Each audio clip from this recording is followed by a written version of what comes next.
9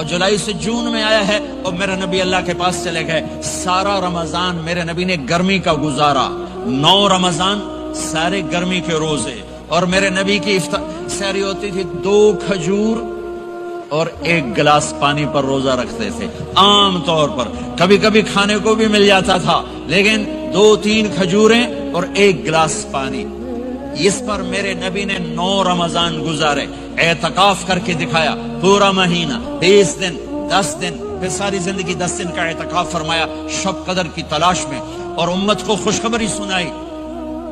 رمضان آ رہا ہے تو میں تھوڑی سی تفصیل بتا دوں. میرے نبی ممبر پر آئے. کہنے لگے ماذا یستقبلکم وماذا تستقبلون. وہ کون آ رہا ہے صحابہ؟ وہ کون آ رہا ہے؟ پھر ہم نے کہا وہ کون آ رہا ہے؟ حضرت عمر کھڑے ہو گئے. یا رسول اللہ اوحی نزل، کیا کوئی وحی آ گئی؟ کہا کیا کوئی دشمن آ گیا؟ نہیں. تو پھر کون آ رہا ہے؟ آپ نے کہا رمضان آ رہا ہے. رمضان آ رہا ہے. جنت کے دروازے کھل گئے، جہنم کے دروازے بند ہو گئے. رات کی تراویح کی نماز ملی. آپ کا رمضان آج کل بڑا اوکھا ہوگا لیکن اجر بھی بڑا ہوگا. میں نے 1 دن پہلے واپسی رکھی بھی 18 گھنٹے کون ہی تھے بکھا رہے. آپ تو پھنسے ہوئے، میں تو نہ پھنسوں. تو پھر اس کا اجر بھی اس کے مطابق ہوگا، اجر بھی اس کے مطابق ہوگا. تو میرے نبی کا سارا رمضان گرمیوں میں گزرا ہے، گرمیوں میں گزرا ہے. اور آپ نے 3 دن تراویح کی نماز پڑھائی. پہلے کسی امت پہ تراویح نہیں آئی. ہماری امت، اس امت پہ تراویح کی نماز آئی. پہلی امت کا روزہ مشکل تو ہمیں ایک آسانی ملی. قیس بن سرمہ. پہلی امت کا روزہ 24 گھنٹے 24 گھنٹے 24 گھنٹے. جب ہمارے اوپر رمضان آیا 24 گھنٹے. پہلا روزہ، دوسرا روزہ. قیس بن سرمہ ایک صحابی ہیں، اونٹ چرانے والے. اگلا روزہ کیسے شروع ہوتا تھا؟ سورج ڈوبنے کے بعد آنکھ لگ گئی، روزہ شروع ہو گیا. روزہ شروع ہو گیا. جب تک جاگ رہے ہو کھاتے رہو. آنکھ لگی روزہ شروع ہو. یہ گھر آئے، کہنے لگے بیوی سے کوئی افطاری ہے؟ کہنے لگے ویلے بیٹھے ہیں، کشا کوئی نہیں. پھر کہنے لگے تو اتنا تھک کے آیا ہے تو چلو میں تیرے لیے کچھ انتظام کر کے لاتی ہوں. اب یہ تھکے ہوئے آئے تھے، یہ لیٹے اور آنکھ لگ گئی، سورج ڈوب گیا. بیگم کو آنے میں دیر ہو گئی. جب وہ آئی دیکھا تو سوئے ہوئے. کہا لگتا ہے ابن سرمہ، ارے سرمہ کے بیٹے تیرا تو کم ہو گیا. ان کی آنکھ کھلی. کیا ہوا؟ کہ اگلا روزہ شروع ہو گیا. تو ظہر کی نماز میں آئے مسجد میں تو بے ہوش ہو کے گر گئے. تو اللہ کے نبی نے پوچھا اس کو کیا ہوا؟ کہ یا رسول اللہ یہ سحری کے بغیر روزہ شروع کر دیا. تو میرے نبی کا دل ایک دم مٹھی میں آیا. تو میرے اللہ نے قرآن اتارا.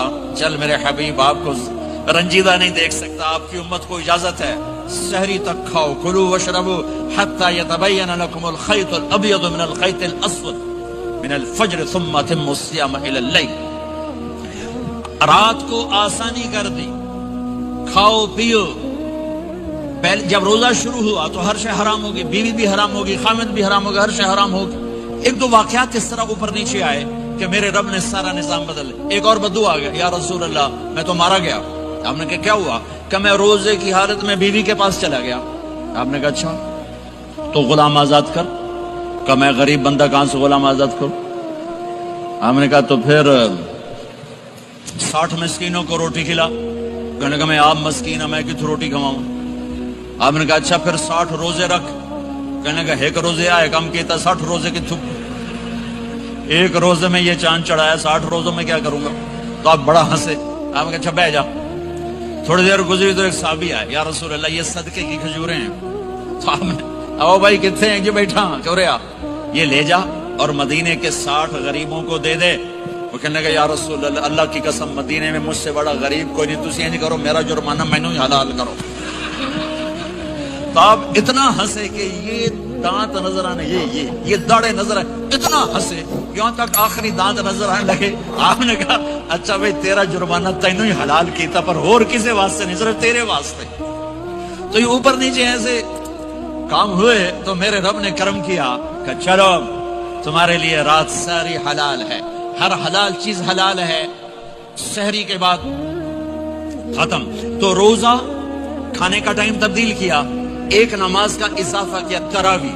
وہ چونکہ مشکل ہوتی ہے تو اللہ نے اجر بڑھا دیا. میرے نبی نے خوشخبری سنائی, میری بات دھیان سے سننا, رمضان آنے والا ہے, تراوی آنے والی. تراوی کے ہر سجدے پر 1500 نیکی, 1500 نیکی. یہاں کی سب سے بڑی مسجد کون سی ہے؟ جامع اسلامیہ حسنہ کی مسجد والے. 1500 نیکی آپ کو سمجھ میں نہیں آئے گی. ایک چھوٹا سا اشتہار لگا دیں, جو ہماری مسجد میں تراوی پڑے گا اس کو $15 ملیں گے, ہر سجدے پہ $15. اگلے دن تسی دادیاں بھی چاہ کے لے جاؤ, دادیاں تے تہاڈی لڑائی شروع ہو جاؤ, اما تو میرے نال ٹر, دادی تو میرے نال ٹر. میرے نبی کی خوشخبری, 1500 نیکی, 3 سیکنڈ کا سجدہ. ہر سجدے پر جنت میں صوف یاقوت کا ایک محل, جس کے 60,000 سونے چاندی کے دروازے. تسی ایک گھر لے کے ساری زندگی قرضے لائی رکھ دے ہو نہیں. ایک سجدے پر, ایک سجدے پر, ایک سجدے پر جنت میں اتنا بڑا گھر کہ 60,000 سونے چاندی کے دروازے. ہر سجدے پر جنت میں ایک درخت سونے چاندی کا جس کا نیچے 100 سال گھوڑا دوڑ سکے. ایک روزہ, ایک روزہ. رمضان کا کبھی سوچا رمضان کا مطلب کیا ہے؟ رمضان کو رمضان کیوں کہتے ہیں؟ اللہ نے 11 مہینوں کے نام عربوں سے رکھوائے, اور روز سب سے آخری جنتی کو اللہ تعالیٰ بڑے مزے سے نکالے گا جنت. اسے ایک اعلیٰ درجہ دینا ہے, جو اس کا سٹیٹس ہے, اس سب سے آخری جنت. تو اس کو اللہ تعالیٰ جہنم پر لائے گا, پیچھے کمر جلے گی, آگے جسم محفوظ. تو اس کے دل میں اللہ سوال پیدا کرے گا, یا اللہ کہ مجھے جہنم سے تھوڑا باہر نکال دے, تیری بڑی مہربانی. تو اللہ کہے گا اور کچھ پھر مانگو گے؟ کہ نہیں, بالکل نہیں مانگتا ہوں. تو اللہ اس کو جہنم سے باہر نکال دے. تو آگے تھوڑی سی جنت دکھا دے گا. اب آدمی کی حرص و حوث تو ختم ہو نہیں سکتی. تھوڑی دیر بعد کہے گا یا اللہ وہ چھوٹی سی جنت مجھے دے دے, تیری بڑی مہربانی. تو اللہ کہے گا پھر اور تو نہیں مانگے گا؟ کہ نہیں, بالکل تیری عزت کی قسم نہیں مانگتا ہوں. تو اللہ وہاں پہنچا دے. تھوڑی دیر کے بعد ایک اور اس کو درجہ دکھا دے. جب ادھر دیکھے گا, پہلے آدمی پیدل کہتے اللہ سائیکل ہی دے دے. جب سائیکل آ جاتا ہے پھر کہتا ہے اللہ موٹر سائیکل دے دے. جب موٹر سائیکل آ جاتا ہے پھر کہتا ہے اللہ گڈی دے دے, چاہے سزوکی کیوں نہ ہوئے. جب سزوکی آ جاتی ہے اللہ ٹوٹا ہی دے دے. تو آدمی کا حرص آگے آگے جاتا ہے. تو تھوڑی دیر تک تو دیکھتا رہے گا, پھر چپ, پھر کہے گا جی اللہ یہ مجھے درجہ دے دے, تیری بڑی مہربانی. تو اللہ فرمائیں گے پھر آگے تو نہیں مانگو گے؟ نہیں, تیری عزت کی قسم آگے نہیں مانگتی. تو اللہ وہاں پہنچا دے گا. پھر اس کا اصلی مقام اس کو ظاہر کرے گا جہاں اس نے جانا ہے. وہ آخری جنتی, میرے نبی نے فرمایا میں آنکھوں سے دیکھ رہا ہوں, جہنم سے نکل رہا ہے اور جنت میں جا رہا ہے. اس کا نام ہوگا جوہینہ. میرے نبی نے بتایا اس کا قبیلہ ہوگا جوہینہ, عرب قبیلہ ہے, عرب. اور جب وہ اس کو, وہ آخری جنتی, اس کو اس دنیا سے 10 گنا بڑی جنت اللہ عطا فرمائے گا, اس زمین سے 10 گنا بڑی. تو اللہ یوں دکھائے گا. تو اب وہ اس کو دیکھے گا تو اب جو نظر آ رہا ہے وہ حقیر ہو جائے گا. تو پھر اس کو سوچ آئے گی جو ہن منگیا تو کہتے ہیں ریورس گیئر نہ لگ جائے, دوبارہ پیچھے دوزخ کی واپسی نہ ہو جائے. تو لہذا چپ, اندر میں ابال اٹھ رہے ہیں کہ مانگوں, اور ڈر لگ رہا ہے کہ اتنی دفعہ قسمیں کھائیں توڑ دیں, قسمیں کھائیں توڑ دیں. تو کہیں اللہ تعالیٰ آگے چل بہنوں واپس کر دو. تو لہذا چپ کر کے بیٹھو, اللہ تو اندر کا بھیج جانتا ہے. ہائے ہائے. تھوڑی دیر کے بعد اللہ کہے گا مانگتے کیوں نہیں, مانگتے کیوں نہیں؟ کہے گا یا اللہ سألتک حتی استحییت وحلفت فیک حتی استحییت. یا اللہ میں نے اتنا مانگا کہ مانگتے شرم آتی ہے, اور اتنی دفعہ قسمیں توڑی ہیں کہ اب قسم توڑتے ہوئے شرم آتی ہے. تو اللہ تعالیٰ فرمائیں گے واہ واہ, تو نے مجھے لگتا ہے سمجھائی نہیں. اچھا اگر میں تمہیں دنیا سے 10 گنا بڑی جنت دے دوں تو راضی ہے؟ تو کہے گا یا اللہ رب ہو کے مذاق تو نہ کر میرے ساتھ. تو اللہ تعالیٰ فرمائیں گے مذاق نہیں کر رہا ہوں, چل تیرے لیے دروازے کھل گئے ہیں. تو اللہ واحد شہنشاہ ہے, مانگو تو خوش ہوتے, نہ مانگو تو ناراض ہوتے, اور جتنا مانگو اتنا خوش ہوتے. بعض لوگ اشکال کرتے ہیں کہ یہ اتنے نیک آدمی ہیں, یہ دعائیں مانگ مانگ کے تھک گئے, ان کی قبول ہی نہیں ہو رہی, اور یہ فلاں آدمی ایسا ہے کہ وہ ایک کام سیدھا نہیں, دعا کرتا ہے قبول ہو جاتی. تو میرے نبی نے فرمایا کہ ایک اللہ کے تعلق والا بندہ یا بندی اپنی ضرورت میں اٹکا ہوا ہے اور اللہ سے مانگ رہا ہے اور رو رہا ہے، اوپر سے دروازہ نہیں کھل رہا ہے، کہتا پتہ نہیں کیا ناراضگی ہو گئی ہے، حتیٰ کہ فرشتے سفارش کرتے ہیں کہ یا اللہ یہ اتنے دیر سے بیچاری رو رہی ہے، یہ اتنے دیر سے رو رہا ہے، یا اللہ اس کا کام کر دے. تو اللہ تعالیٰ فرماتے احب ان اسمع حنینہ، مجھے اس کا رونا بڑا پیارا لگ رہا ہے، میں چاہتا ہوں کچھ اور رو لے. دے دیا تو پھر کیا رونا، لہذا میں چاہتا ہوں تھوڑا یہ رو لے، اس لیے لیٹ ہو رہا ہے، اس لیے لیٹ نہیں ہو رہا کہ میں ناراض ہوں. تو اللہ تعالیٰ کے مختلف اپنے بندوں کے ساتھ معاملات ہیں. تو حج میرے بھائیو بہنوں، وَلِلَّهِ عَلَى النَّاسِ حِجُّ الْبَيْتِ مَنِ اسْتَطَاعَ إِلَيْهِ سَبِيلًا. آؤ بھائی آؤ، اپنے رب کی ملاقات کے لیے آؤ، سارے آؤ، ایمان لے کر آؤ. کافر کلمہ پڑھ لو اور کلمے والے تیاری کر لو. پھر آگے نرمی کر دی، اچھا بھائی جو آ سکتا ہے وہ تو ضرور آئے. اس پیشکش میں اتنی محبت تھی کہ سننے والے کو یہ شک پڑ سکتا تھا کہ لگتا ہے اللہ کو ہمارے حج کی ضرورت پڑ گئی ہے، تو پھر ومن کفر، نہیں آؤ گے نا. یہاں کفر سے مراد کافر ہونا نہیں، ومن کفر، جو حج پہ نہیں آتا فإن اللہ لغنی عن العالمین، تو مجھے صرف تمہاری نہیں، مجھے تو کل کائنات کی پرواہ کوئی نہیں، تم نہیں آؤ گے تو کیا ہو جائے گا. تو آخر میں اپنے ذات کو صاف کیا ہے اور شروع میں اپنی محبت کا اظہار کیا ہے. تو بھائیو بہنوں یہ نیت کر کے جاؤ کہ واپس والی زندگی وہ نہیں ہوگی جو پہلے تھی، وہ نہیں ہوگی جو پہلے تھی. تو اللہ کی ملاقات اس طرح ہو کہ ماضی اور حال اور ہو جائیں اور مستقبل اور ہو جائے، تو گویا ہم اللہ کی بارگاہ میں اپنی مہر لگوا کے آ گئے. یہ اسلام کا عبادت کا پہلو ہے. یہ عبادت کا پہلو اس وقت مکمل ہوگا جب اس کے ساتھ اخلاق کا پہلو جڑے گا، وہ ہے لوگوں کے حقوق ادا کر. سب سے انشاءاللہ وہ میں اللہ کے نبی کا خطبہ پڑھ کے سناؤں گا عرفات میں. 3 دن آپ نے تقریر فرمائی، تینوں دن ایک ہی جگہ سے بیان شروع کیا. لوگوں تمہاری عزتیں، تمہارے جان، تمہارے مال ایک دوسرے کے لیے حرام ہو گئے. کسی کی عزت پہ، کسی کے مال پہ، کسی کی جان پہ ہاتھ نہ ڈالنا. اور آخری جملہ ہے لا ترجعوا بعدی کفارا یضرب بعضکم رقاب بعض، دیکھو میرے بعد کافر نہ ہو جانا کہ ایک دوسرے کے گلے کاٹتے پھر رہے ہو. ایک دوسرے کے گلے کاٹتے پھرنا گویا میرے نبی کی نظر میں کافر ہو جانا ہے. یہ آخری جملہ تھا. اور پھر ایک اور آخر لا تسودوا وجہی یوم القیامہ، دیکھو مجھے قیامت کا دن تمہاری وجہ سے شرمندہ نہ ہونا پڑے، مجھے شرمندہ ہونے سے بچانا. یہ آپ کے خطبات کے آخری الفاظ ہیں. تو ایک تو اس کی تفصیل حج کیسے کرنا، وہ کتابیں موجود ہیں، سارے کچھ چھوٹے چھوٹے پمفلٹ موجود ہیں، آپ آسانی سے اس کو فالو کر سکتے ہیں. اور اگر اس میں کوئی اونچ نیچ ہو جاتی ہے تو مینا بکروں سے بھرا پڑا، 1 بکرا دے دو، 2 دے دو، 4 دے دو، 5 دے دو، جتنے مرضی دے دو، وہ ہو جائے گا. تو جب تم اتنے پیسے خرچ کر کے جا رہے ہو تو میرے نبی سے پوچھا گیا یا رسول اللہ سب سے بہترین حج کیا ہے؟ الحج والثج، سب سے بہترین حج ہے لبیک کہنا زور زور سے اور قربانی کرنا اپنی وسعت کے حساب سے، خون بہانا، قربانی کرنا. ہمارے نبی اگر اپنی طرف سے قربانی کرتے تو 1 بکرا ذبح کر دیتے، 1 دمبا ذبح کر دیتے، 1 مینڈا چھترا. ساری زندگی ہمارے نبی عید قربان پر 2 قربانیاں کرتے تھے، 2 چھترے، 1 اپنی طرف سے کرتے تھے اور 1 امت کی طرف سے کرتے تھے، ساری 2. لیکن جب آپ نے حج کیا تو آپ نے کتنی قربانیاں فرمائیں؟ آپ کی عمر مبارک 63 سال تھی، تو آپ اور حضرت علی کے اونٹ مشترکہ مل کر 100 تھے. 100 تو وہ 100 اونٹ میں سے آپ نے 63 اونٹ الگ کروا لیا، ہر سال کا 1 اونٹ، اور 1 اونٹ میں 7 قربانیاں ہوتی ہیں، 1 میں 7 ہوتی ہیں.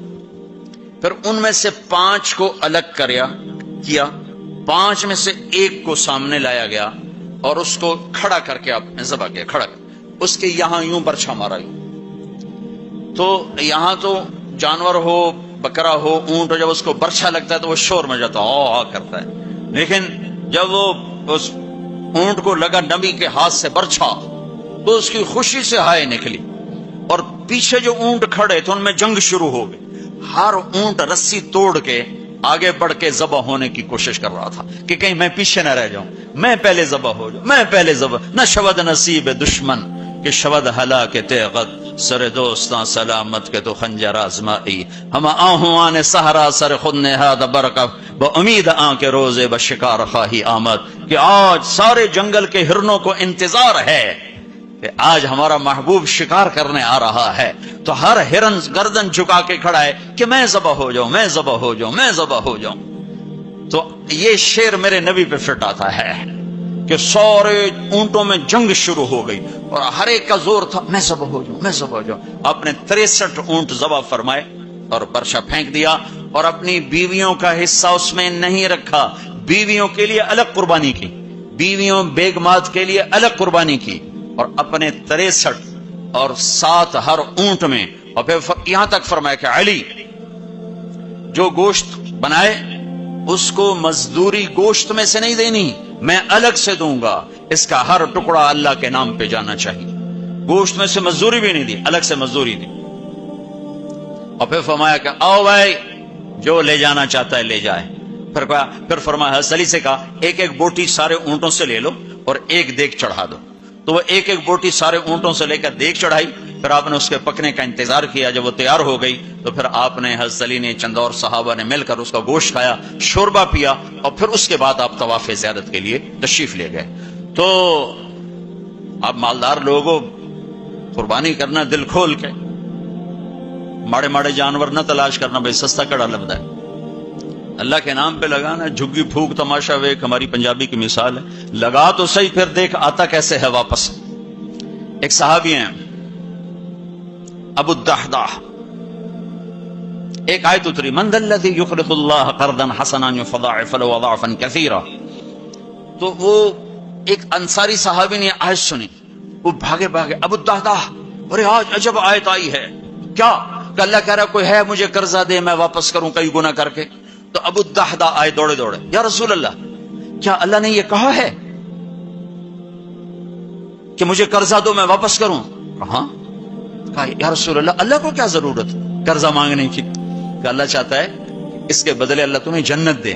کہا اچھا اگر میں اللہ کے نام پہ دوں تو آپ وعدہ کرتے ہیں میری جنت کا؟ ہاں وعدہ۔ کہ میری بیوی کی جنت کا؟ کہاں وعدہ۔ کہ میرے بچوں کی جنت کا؟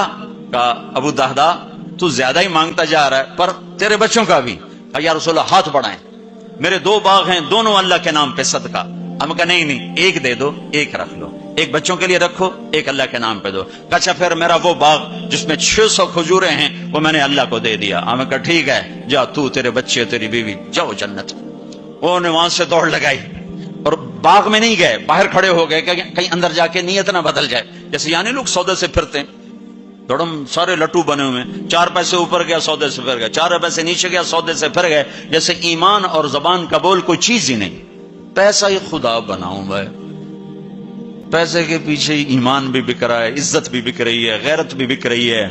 میرے نبی نے فرمایا میرا امتی ہر گناہ کر سکتا ہے، ایک جھوٹ نہیں بول سکتا، ایک دھوکہ نہیں دے سکتا۔ سارا کراچی جھوٹ اور دھوکے کا، کراچی نہیں میرا ملتان لے لو، لاہور، سندھ، بلوچستان لے لو، سرحد لے لو، جھوٹ جھوٹ جھوٹ، دھوکا دھوکا دھوکا۔ میرا امتی ہر گناہ کر سکتا ہے، جھوٹ نہیں بول سکتا، دھوکا نہیں دے سکتا۔ ساری تجارت سارا سب کچھ اس پہ آ چکا۔